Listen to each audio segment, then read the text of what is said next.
Арма әлеуметтік желі қолданушылары, біз қазір міне нөмірі 5-ші Тараз қаласындағы мектеп оқушыларына келіп отырмыз. Мұғалімдеріне бұлар өздерінің наразылықтарын білдіру үшін бүгін жиналып жатыр.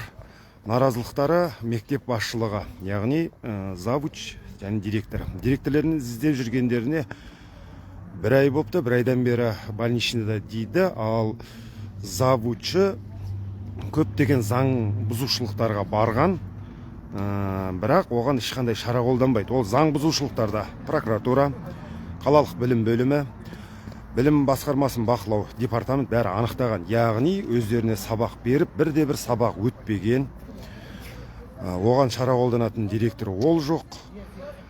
Бас көтерсек бәлесіне қалып жатырмыз деп, міне бүт мұғалімдер осындай наразылыққа шығуда. Қазір сұрап білетін боламыз. Өке, сұхбат.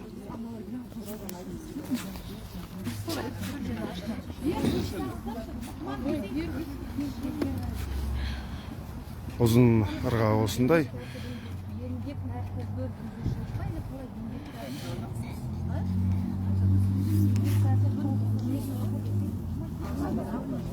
Саламатсыздар ма?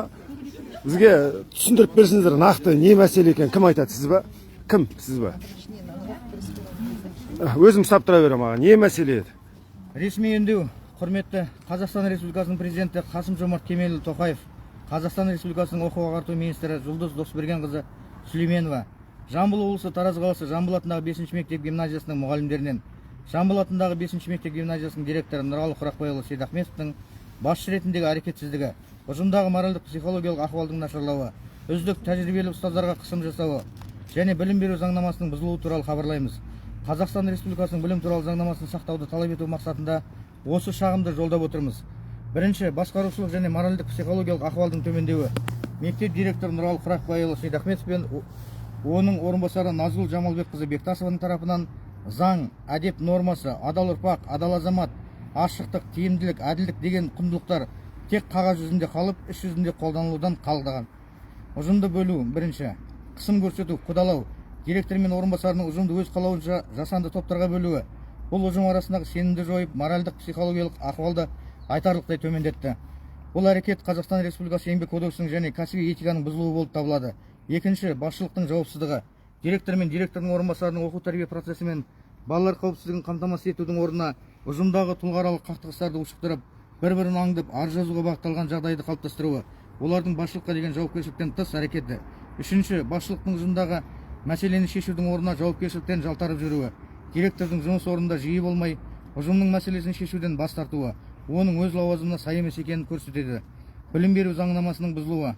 Жамбыл облысы сапаны қамтамасыз ету департаменті, Тараз қаласы мен Жамбыл облысының прокуратурасы, Тараз қаласының білім бөлімінің соңғы тексерудегі қорытындысы бойынша мектептің барлық саласында әдеп нормасы, басқару, құжат жүргізу, кадрлық саясат кемшіліктерді анықтағанымен, оларды жою шаралары қабылданбады. Кемшіліктер анықталды ғой? Анықталды. Анықталған білім бөлімінен. Бұл мектептің ресми бақылауымен басқару жүйесінің кемшілігін дәлелдейді. Бірақ алайда бұған сіздерден көмек сұраймыз. Сіздің есіміңіз кім? Абумаликов Ерлан Қанатбайұлы. Ерлан, фамилияңыз? Абумаликов. Қызметіңіз қандай? Қазақ тілі мен әдебиеті мұғалімі. Нақты бұл директор мен завуч қандай заң бұзушылықтар жасаған көрсете аласыздар ма, айта аласыздар ма? Не болған, не істеген? Мысалы, Назгүл Жамалбекқызы директорының орынбасарының тарапынан маған бірнеше рет айқайлау, сонымен қатар қоқаңлық көрсету, сондай мәселелер жағдай орын алып отыр мектепте. Және де мен бірлестік жетекші ретінде менің бірлестік мұғалімдеріме де жаңағыдай болашақта осындай сендерге көрсетемін, және де жаңағы кафедра мұғалімдерімен бірге құртамын деген сияқты осындай қоқаңлыққа көрсетілді. Жалпы, ал енді бұл мәселені жаңағы прокуратура дейміз, білім бөлімі дейміз, жаңа департамент анықтап отыр. Олар не үшін директорға шара қолданбады? Қашан анықталды бұл нәрсе? Айтып бересіз бе? Не үшін қолданылмай отыр? Или директор жоқ па? Енді осы барлық саладағы бұзушылықтар деп жатырмыз ғой, барлығы анықталып тиісті органдармен. Алайда ешқандай шаралар қолданылмай жатыр, себебі директор сол күннен бері больничныйда, бірақ оның міндетін атқарушы тиісті шешімдерін шығармай жатыр. жалпы айтқанда уақытты созу мәселесі болып жатыр. Енді сіздің есіңіз кім? Мен Алимбекова Айгүл Үсенқызы, ағылшын тіл пәнінің мұғалімі. Нақты былай талаптарыңыз бір ауыздан айтыңыздаршы, не талап қойып отырсыздар? Мына бүгінгі үндеуіңіз, президентке жолдаған үндеуде не талап қойып отырсыздар? Бір ауыздан. Сәйкессіздік екі директордың да и оқу жөніндегі орынбасарының өздерінің лауазымдарына Директор мен екі жалпы мектеп басшылығын жұмыстан кетуін талап етіп отырсыздар да? Директоры Нұралы Құрақбайұлы Сейдахметов пен директордың орынбасары Бектасова Назгүл Жамалбекқызына құқықтық баға беруді сұраймыз. Өшіре салып видео жинап аламыз. басқа да жаңа бұзушылықтарға жауапты. Тағы да айтылмай қалған айтамыз деген мәселелеріңіз бар ма? Не мәселе мысалға? Тыңдап алайықшы. Мен 2024 жылдың қазан айынан бастап негізі декреттік демалыстағы адаммын. Бұл мәселеге мен бейхабар болдым. Бірақ алайда бағана аты аталған директордың оқу ісі жөніндегі орынбасар менің үйіме келіп, осы арызға меніңге қатысым бар деген негізсіз айып тағып, қоқан-лоққы сипатындағы әрекеттер жасады. Үйіңізге келіп па? Иә.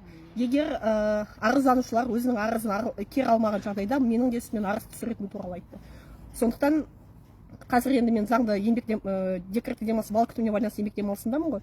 Соған байланысты осы орынбасардың іс-әрекетіне құқықтық баға беруін сұраймын. Аты жөніңіз кім? Сейдалиева Шолпан Төлеуқызы. Тағы бар ма айтамыз, қосамыз дегендеріңіз? Енді бір ауыз айтыңыз, енді былайша айтқанда ұзын ырғағы бір осы ғой. Сіз де қудалауға түсіп отырсыз. Мен сабағыма келіп, мен оның сменіне қарамай, менің сменімдегі завуч бөлек. Сонда да Бектасова мен сабағыма келіп, мен ауырып кеткен күні менің үстімнен заңсыз акт толтырған. Оны мен білім бөліміне шағымдандым. Маған білім бөлімінен Бектасоваға шара қолданылсын деп жауап келді. Алайда бірақ қандай шара қолданылғаны маған берілген жоқ қолыма. Аты жөніңіз? Тоқназарова Марал Сәргелқызы, тарих пәні мұғалімі.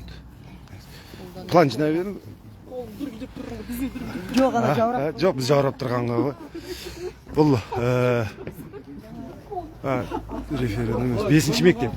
Жалпы ұзын ырғағы Тараз қаласындағы қайтадан қосылғандар көрермендерге айта кетейін. Бұл нөмірі 5-ші Тараз қаласындағы мектеп ұжымы қазір жиналып жатыр әлі. Қазірге тағы да келіп жатыр. Біз бастай берейік. Ұстаздардың қақаған қара суықта бүйтіп шығу бір еріккеннен, болмаса үйде отырып желіккеннен емес, мынау басшылықтың заңсыздық әрекеттері дейді. Яғни мынау мектеп әкімшілігі, завучы дейміз, директор дейміз, өздеріне сабақ жаздырып, бірақ бірде-бір сабақ өтпеген, ұжымда алауыздық кеткен. Көп енді жаңағы тыңдап алсаңыздар, міне осыған наразылық ретінде бүгін қарсылық білдіріп, мұғалімдер мектеп алдында ел президентіне үндеу жолдап жатыр. Ұзын ырғағы осы.